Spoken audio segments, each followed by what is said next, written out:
Welcome to Stoic Wisdom, the channel where we explore ancient lessons to live a modern life filled with peace and purpose.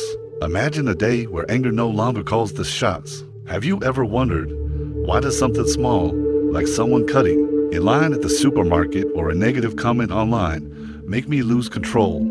Those moments can turn a peaceful morning into an endless chain of stress. But what if I told you that you can learn to master your emotions, turn anger into an opportunity for growth, and live a freer life?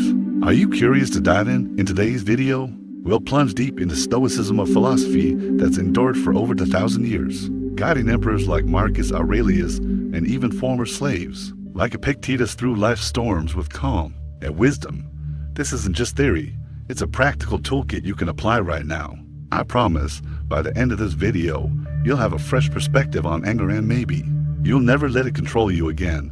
Let's get started, and if you find this video helpful, don't forget to like, subscribe, and hit the notification bell so you won't miss our weekly Stoic lessons. Part 1, Understanding Anger, a natural emotion, but one you can control. Let's start by facing the truth.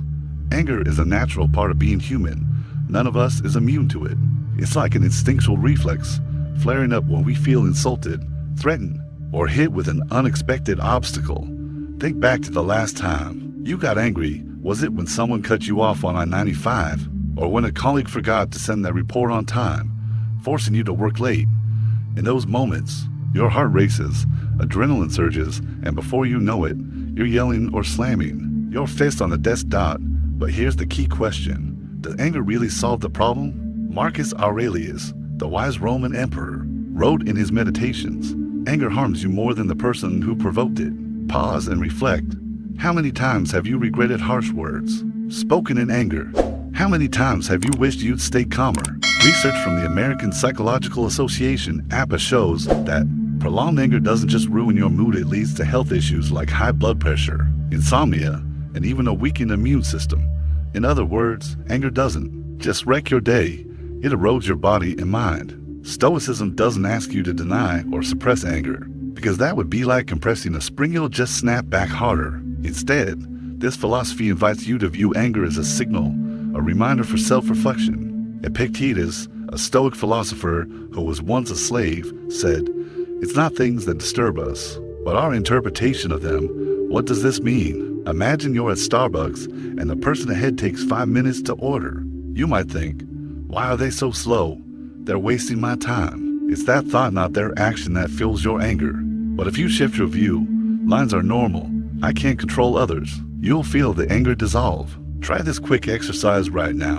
Think of a recent situation that frustrated you. Ask yourself, what judgment in my mind made me angry? Is there another way to see this? For example, if you're upset because a colleague didn't reply to your email, maybe you're thinking, they don't respect me. Instead, try, they might be busy, or the email got buried. By changing your judgment, you change your emotion. This is the first step to mastering anger, and it starts with realizing that true power lies in how to interpret the world. Part 2, Distinguishing what you can control, the key to true freedom. Building on our understanding of anger, let's turn to a core Stoic principle, distinguishing between what you can control and what you can't. Epictetus summed it up in his Enchiridion. We can't control events, but we can fully control our attitudes and actions. This is the key to unlocking real freedom, not freedom from challenges, but freedom within them. Take a concrete example. Suppose you're working on a key project at your company and a teammate keeps missing deadlines, slowing the whole team down. Your instinct might be anger. Why is he so irresponsible? But pause and ask, can I control this person's behavior? The answer is no. You can't force them to work faster, but what can you control? Your response. Maybe schedule a meeting to redistribute tasks or adjust the plan to ease the pressure. By focusing on what's in your power, you not only reduce anger, but also find effective solutions. History illustrates this vividly, as Roman Emperor Marcus Aurelius faced wars, plagues, and betrayals. Yet he didn't let anger rule him. He wrote, "Choose not to be harmed and you won't feel harmed." In today's world, think about social media. A negative comment on Twitter might make you furious. How dare they say that about me? But can you control others' opinions? No. You only control whether to keep reading, respond, or simply scroll past. To apply this, try this exercise each evening. Spend 5 minutes listing 3 things that frustrated you that day. Then categorize. Is this within my control? If not, right? I let it go. If yes, plan a specific action. For instance, if you're angry about traffic jams, you can't control the traffic, but you can listen to a podcast to relax. This practice builds the habit of focusing on what you can change, and over time, anger loses its grip. Part 3. Mindfulness and the pause, practical tools for mastering emotions. Connecting from control, we arrive at another powerful Stoic tool, mindfulness, or creating a pause between an external trigger and your response. In that pause lies your true power. Listen to this story.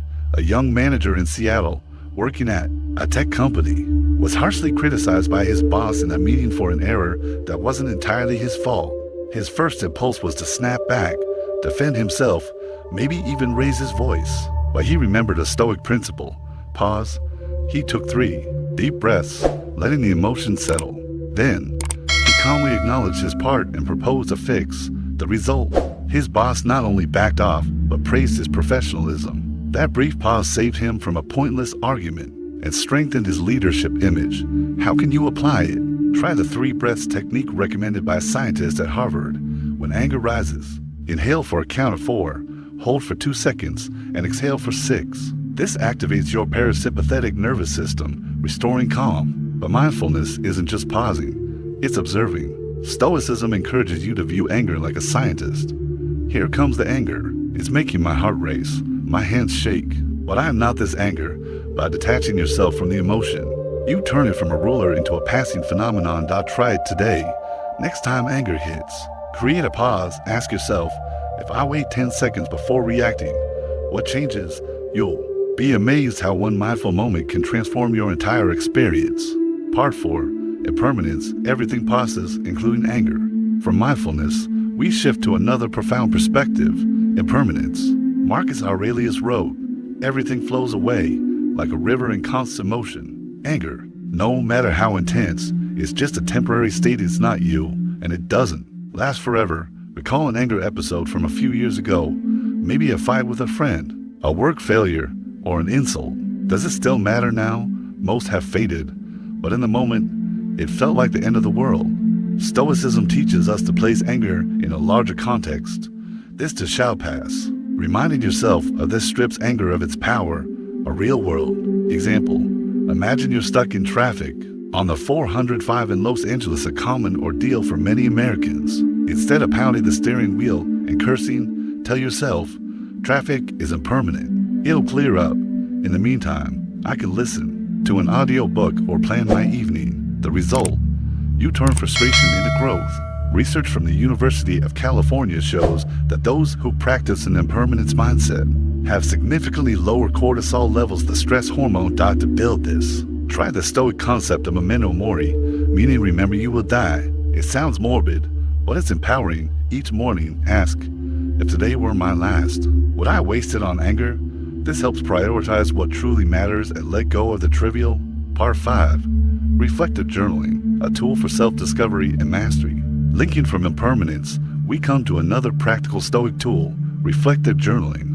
Marcus Aurelius spent his life jotting down thoughts and meditations, turning them into a guide for better living.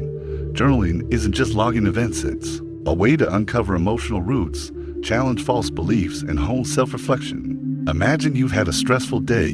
In a meeting, a colleague interrupts you mid-presentation and anger flares. Instead of letting it linger, grab a notebook and write, what happened? I got angry about being interrupted. Why does this bother me? Do I think they're disrespecting my ideas? Writing it out reveals that the anger stems not from the interruption, but from a fear of being undervalued. From there, shift your judgment. Maybe they're just eager, not intentional, or take action. Next time, I'll politely ask to finish my thought. Journaling separates emotions from facts, creating space for clarity. Research from the University of Texas shows that writing about emotions reduces stress by up to 20% and boosts problem solving. Think of it as a dialogue with yourself. You're digging deep to discern what's truly important and what's fleeting. How? To start, spend 10 minutes each evening writing about one anger-triggering situation from the day. Ask 3 questions. What happened? How did I feel? What judgment amplified this emotion? For example, If you're mad a friend didn't text back, right? I'm angry they didn't reply. I think it means they don't care, but maybe they're busy or it slipped through. This way, you gain deeper insight into your emotions and learn to reframe them. Try this for a week. Each day, log and analyze one situation. You'll spot recurring thought patterns and unconscious beliefs like I must be respected or everything must go as planned.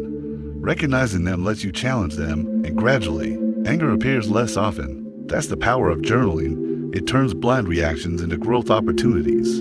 To make it more engaging, add a step after analyzing. Note one lesson learned or a different action for next time. For example, next time, instead of getting mad about an interruption, I'll breathe deeply and continue sharing my idea. This not only masters emotions, but builds communication confidence.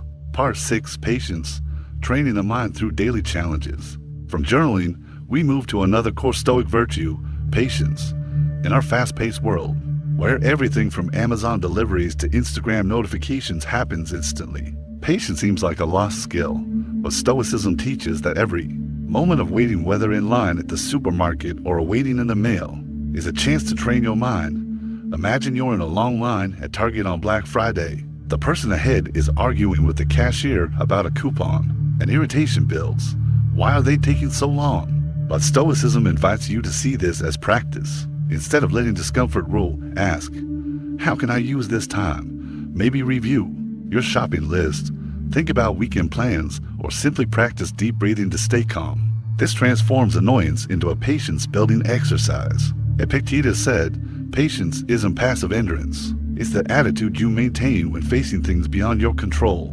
Consider a work scenario. Suppose a client keeps delaying a contract signature, stalling your project. Instead of snapping, ask, what can I do with this time? You might refine your pitch, research the market more, or learn a new skill. Patience, in this way, not only curbs anger, but makes you more productive. Try this practical exercise this week. Whenever you wait at a red light, in an elevator, or while your computer boots, treat it as a patience test. Ask, how can I make this moment meaningful? You could listen to a podcast snippet, practice breathing, or even smile at someone nearby. These small acts foster calm and build a lasting habit. A teacher in Boston shared that she used to get frustrated when students were noisy in class. After embracing Stoicism, she started viewing those moments as patience opportunities. Instead of yelling, she'd pause, breathe, and redirect attention positively, like sharing a story or asking an engaging question. The result? A more harmonious classroom and less daily stress for her. Patience is a skill, and like any skill, it requires practice. Start small. Wait a few extra seconds before checking your phone, or refrain from complaining when a flight delays. Each time you navigate discomfort without anger, you're strengthening your inner resilience. Part 7, Forgiveness, an act of self-liberation. Building on patience, we arrive at a deeper Stoic aspect, forgiveness. Forgiveness isn't condoning wrongs or forgetting hurts. It's choosing not to let past events imprison your mind. Holding grudges is like carrying a backpack full of rocks. You're the one who gets exhausted, not the person who wronged you. Hear this story. An entrepreneur in Austin, Texas, was scammed by a business partner, nearly bankrupting his young company. At first, he spent months nursing resentment, fantasizing about revenge. Then he read Marcus Aurelius. The best revenge is to not become like the one who harmed you. He chose forgiveness not because the partner deserved it, but to free himself. He refocused on rebuilding, and within 2 years, his new venture tripled the previous revenue.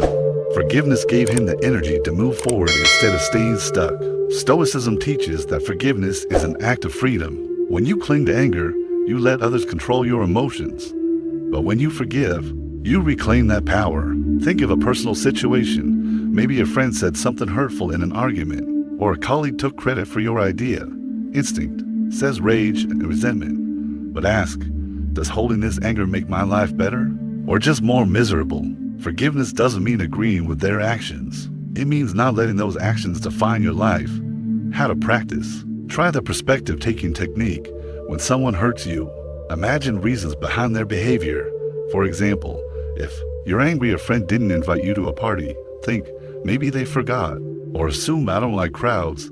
This doesn't excuse them, but it depersonalizes the issue.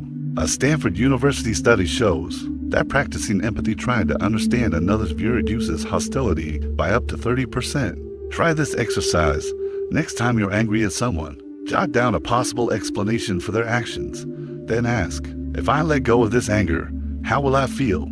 You'll find forgiveness not only frees you from negativity, but opens space for positives like creativity, joy, and stronger relationships. Part 8. Self-mastery, building inner strength through practice. All these lessons from mindfulness, patience, to forgiveness converge on a core quality, self-mastery. Stoicism compares it to a muscle. The more you exercise it, the stronger it gets. Every time you hold back a sharp word, choose calm over explosion, you're training this muscle. Stoic philosophers advocated voluntary challenges to build self-mastery. They might sleep on the floor one night, eat a simple meal, or resist small temptations. In modern life, try things like turning off social media notifications for a day, skipping breakfast once, or walking instead of driving a short distance. These build tolerance for discomfort, so when facing bigger situations like a heated argument or sudden setback, you stay composed and make wise choices. Imagine this scenario.